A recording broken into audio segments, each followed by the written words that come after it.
I'm Joe with Line 6. I'm a regional sales manager for Line 6, and Nick over here is our product specialist. He's the guy that comes around and does all these demos. And tonight, our event is called Tone Made Easy. Just a show of hands, who in here is been playing guitar for years and they're an expert guitar player and they feel like they know their stuff? We got one guy in the back. All right. Who is like total novice, doesn't know what they're doing, just getting into things and just kind of learning about effects and amps and everything? And who's right in the middle of the road? Everyone. All right. So this is going to be a perfect presentation. It's really great because it's a cool way to learn about how to get great guitar amp tone and effect tone with the pieces you have. And we're going to show you a little bit of how like Line 6 kind of plays into all this and how you can use a piece like Amplifier or any of like our modeling pieces like Pod HD 500X or the new Firehawk effects and get really great tone.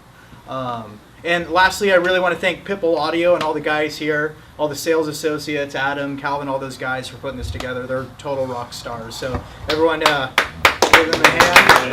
Right on. Also, make sure, if you haven't already, fill out one of those forms. We're going to do some giveaways a little later, and I'll hand it over to Nick. Thank you, guys.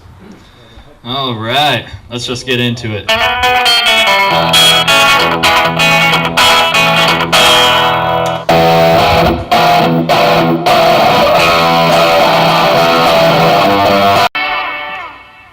How's it going, guys? All right, so as you can see, we went through 4 examples here of 4 really well-known guitar players, and we're going to use these guys for a lot of examples moving forward, just so we know. And so just went through a couple presets to hear the difference with Amplify 75, so let's get on into it.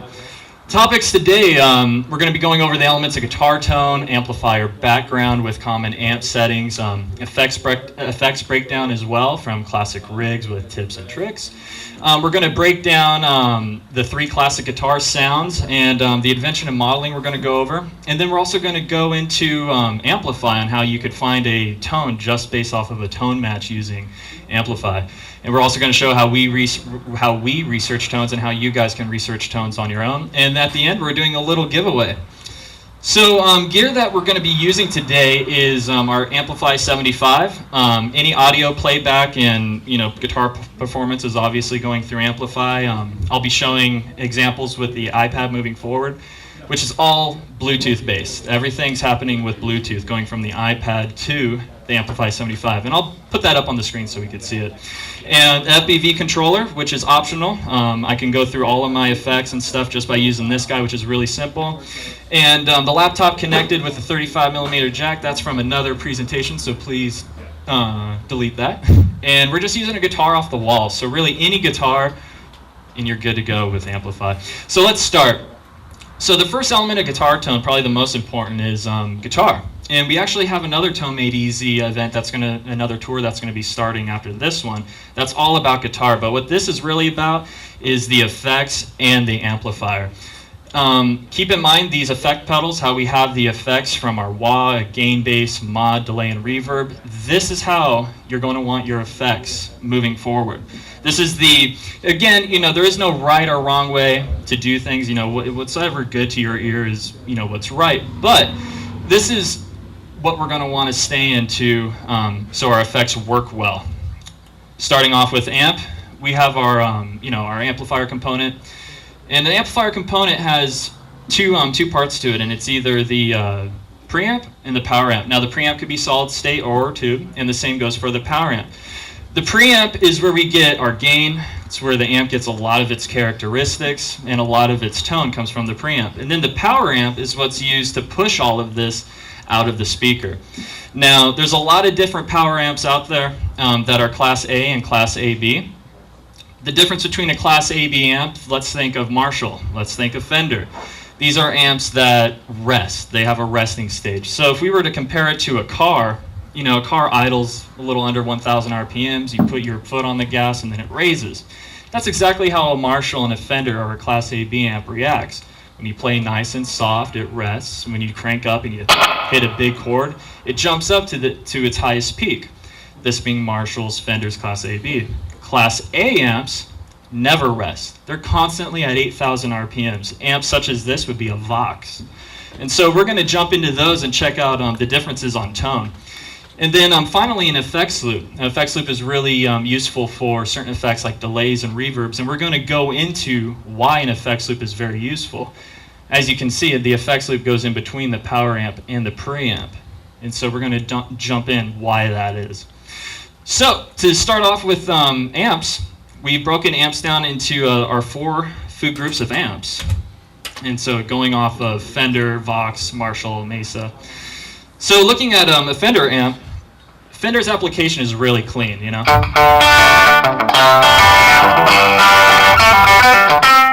Just something very clean.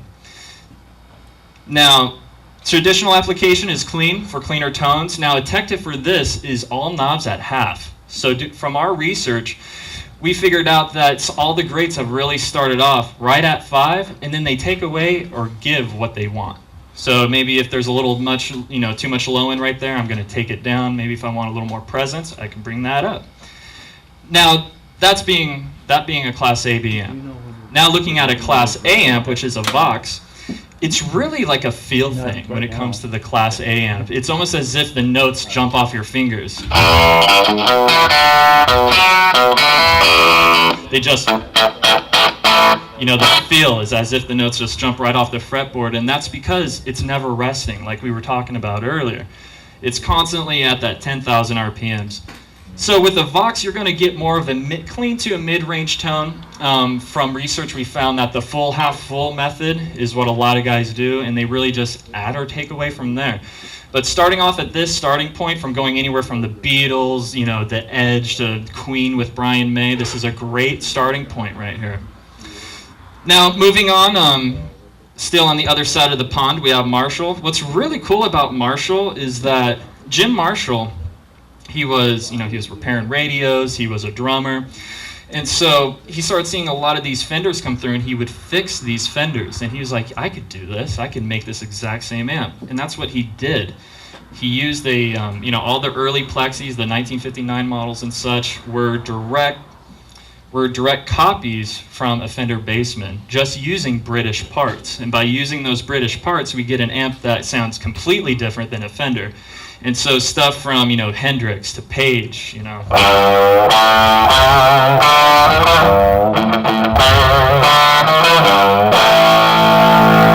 Should we be a little louder, guys?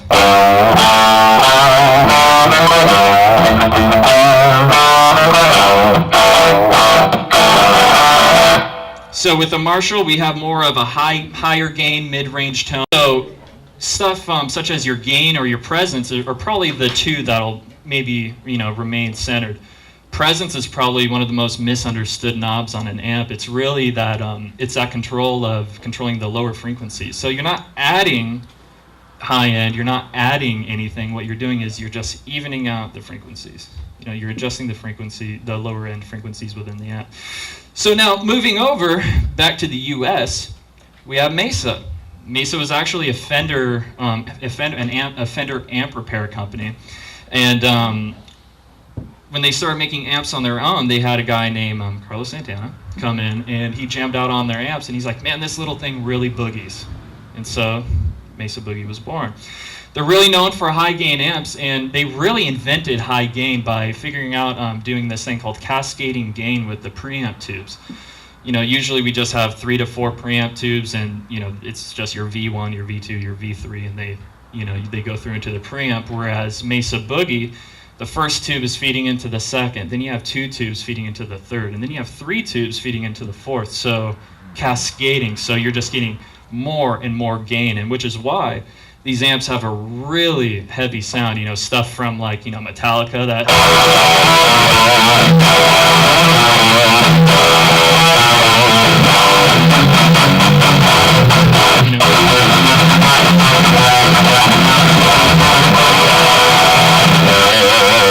So if that's your thing. So that's what Mesas are really well known for, the high gain because of the cascading gain we were just talking about. Now initial setup is that 747, and then with presence and volume being around 5 and going from there. Now this is probably an amp you wouldn't want to put everything to 10. because just due to how powerful these amps are, it may sound really, really funky. So from our research, we know that that 747 method is, a really great starting point, especially with the mid-range. There's a lot of emphasis on the mids, or what we've heard throughout the years, scooped mids, where you just turn the mid-range down and you get that full-on metal sound. So now that we checked out amps, let's check out some gain-based effects.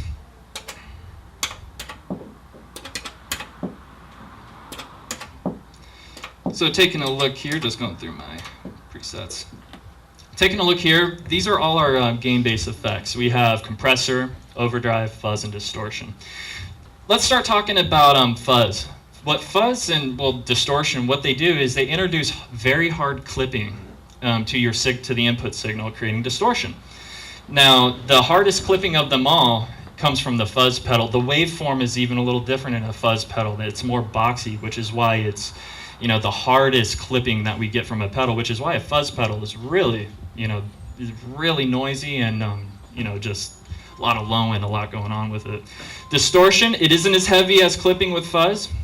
Looking at an overdrive, it's a lighter clipping, something used to maybe push the amp over just a little bit over the cliff so you can get that gain you want. That's something that was used a lot in the 70s and 60s, 70s.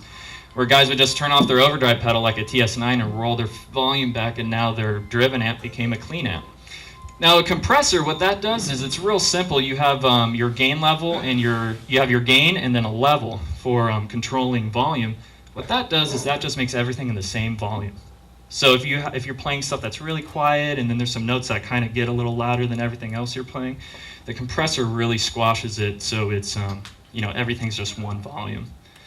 So if we wanted to look at some overdrive pedal or some fuzz pedals in the Octavia, what we have going on here is with Jimi Hendrix with this tone template. He's just using a 59 model Marshall. As you can notice, he's using 2 overdrive pedals, and he just from messing around, he figured out my Octavia sounds better after my Arbiter fuzz face. So if I was to turn off our fuzz, turn on our fuzz, now turn on our Octavia, which gives us a little octave above.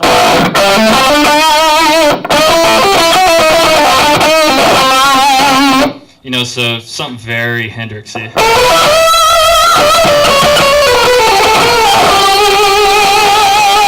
So you get that really screamy octave on the top, as opposed to just your fuzz. Now, talking about gain-based effects, when it comes with gain-based effects, you're going to want to start with your drive at a low output and really adjust the taste, because you want to ensure the overall volume of the overdrive pedal. You want to make sure the overall volume is the same when it's on. You want to make sure its on volume is the same when it's turned off. Or what you do is you just get your output level and you crank that up, and you could use it for a boost. What happens a lot, and I've even heard a lot where guys will just need a little bit of distortion or a little bit of gain just to give them that grit they want, but then they end up just kind of like blowing everyone away because they have that level turned up. Now, when using multiple gain pedals, like we were looking at with Hendrix here, you want to experiment, even though you may have 2 TS9s or you may have one pedal that's heavier than the next. You want to experiment with one in front of the other, because you're going to get different results. And so that's something that we highly recommend. If you're using more than one overdrive pedal, experiment with A in front of B and B in front of A, because you will get a different tone altogether. So now looking over at modulation effects. So I'm just going to pick up a little thing here. So looking at modulation effects, so we have phaser, chorus, flanger, rotating speaker, and tremolo. To check all these guys out, let's put them into context. So here's another tone template of ours from Pink Floyd, Have a Cigar. This guy right here, we're going to be checking out the phase 90. And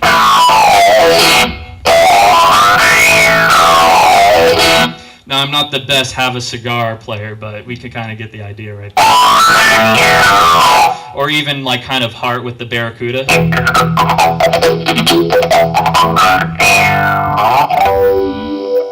And so that's the sound a phaser gives us. Now when we look at a flanger, when we look at a chorus, we have Just Like Heaven with Paul Thompson from The Cure. And what's cool about a chorus is it's really just taking in your incoming signal and doubling it in a really fast time. So you get kind of that doubling sound.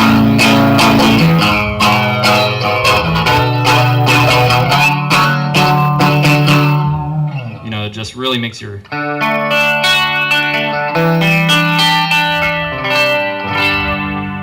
Just gives a little nice swirl to your tone.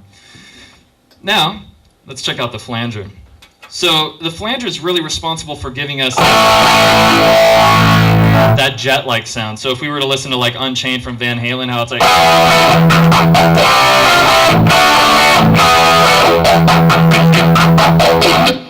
That's what the flanger is responsible for. So now if we move over to something like Soundgarden with Black Hole Sun, he's using that rotating speaker, and what's cool about that rotating speaker, it's a lot like you know, when you hear a truck on the freeway go by, the horn of the truck isn't changing pitch, but you hear the meow. That's what we get from a Leslie cabinet, and so I believe that's called the Doppler effect. Is that right? The Doppler effect, right? Yeah. That's it. Thank you, Joe. So with that being said, with Black Hole Sun, we got a great example of what Kim was using.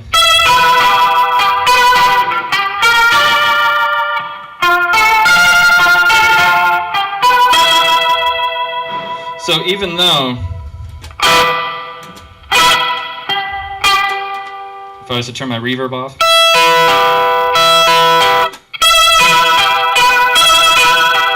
just three simple notes I'm playing just change a lot just by having a nice little Leslie cab on there.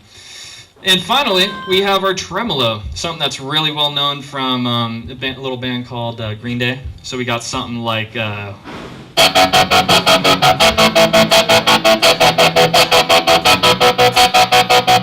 and that's just the tremolo, cutting it out. I'm just...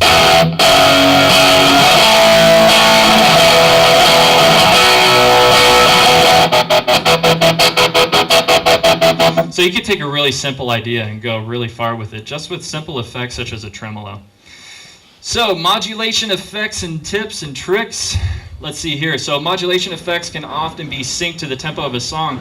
Now what's great about that is, you know, with new Line 6 products and, you know, other modeling products within the past several years, this has been just very easy to do with just tap tempo.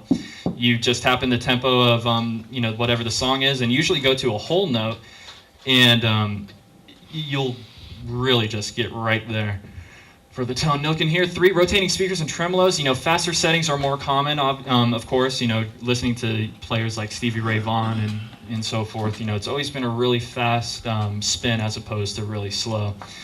So now, we have delay effects.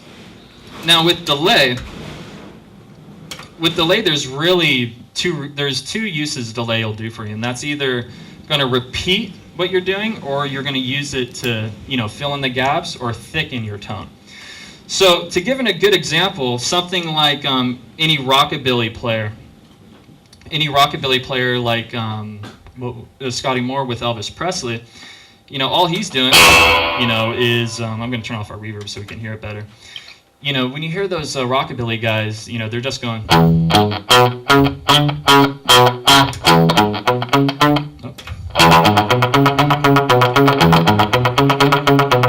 And so we have this delay that's filling in the gaps.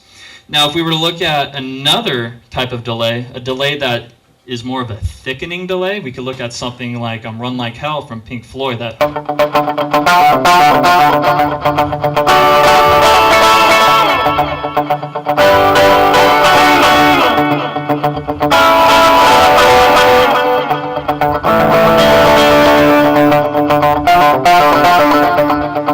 so you hear it's kind of thickening up my tone. It's not really repeating. It's not filling in the gaps. I mean, it's just thickening. Whereas this is filling in those gaps. It's funny. When I was a kid, I always thought, you know, rockabilly players were the fastest because I always thought they were going. But no, it's just.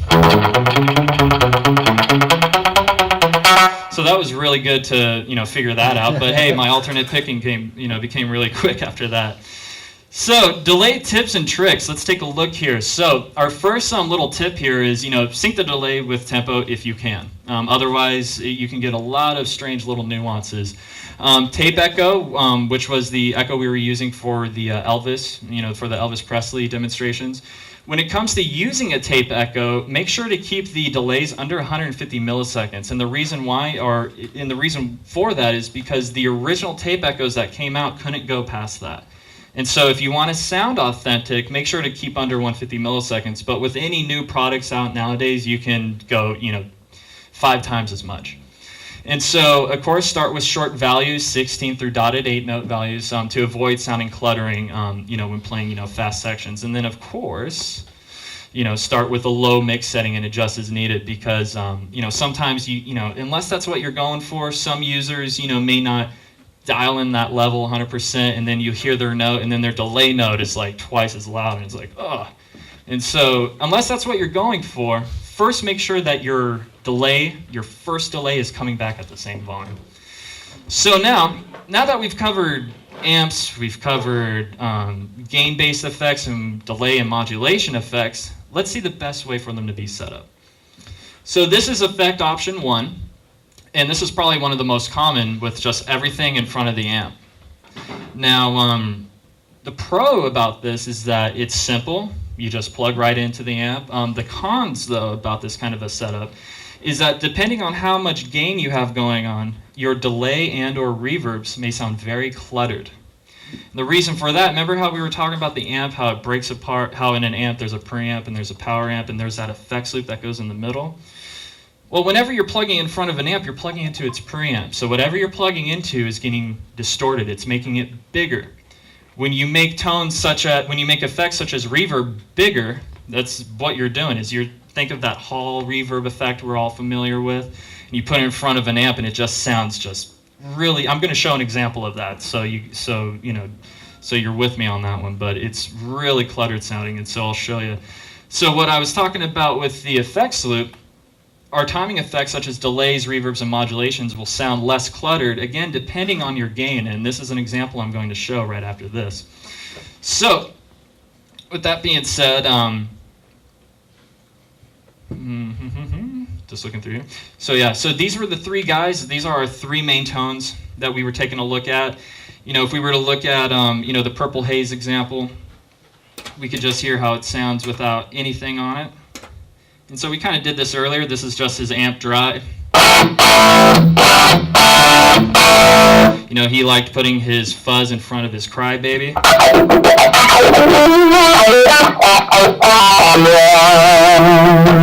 And then again, we have our Univibe.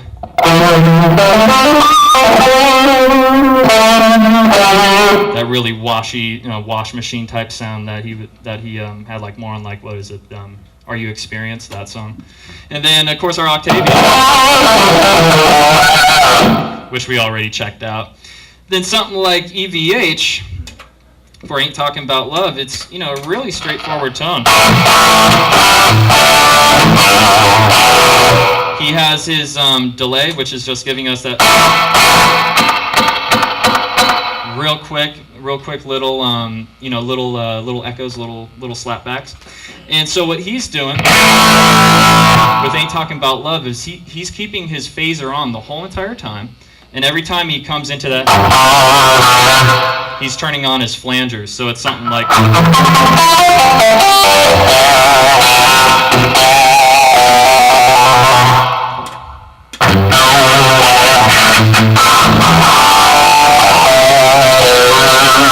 So we could kind of get an idea there. Now, if we were to look at someone like The Edge from U2, this guy's really well known for using 2 delays, and there's that compressor we were talking about. So with this compressor, I'm going to turn off our delays, and this is without the compressor on. I'm going...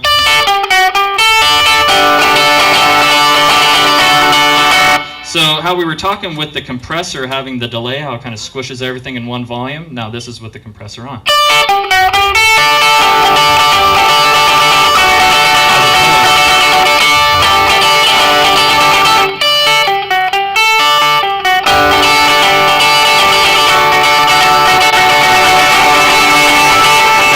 Delays.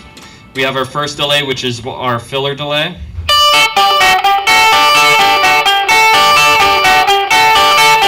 And then we have the fill in the gaps.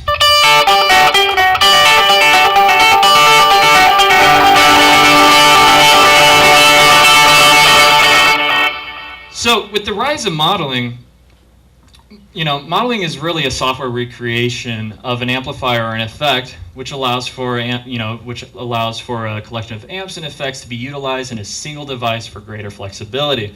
In '96 we came out with the Axis 212. Several years later we had our 4-button products like the DL4, and then we released the Pod 2.0.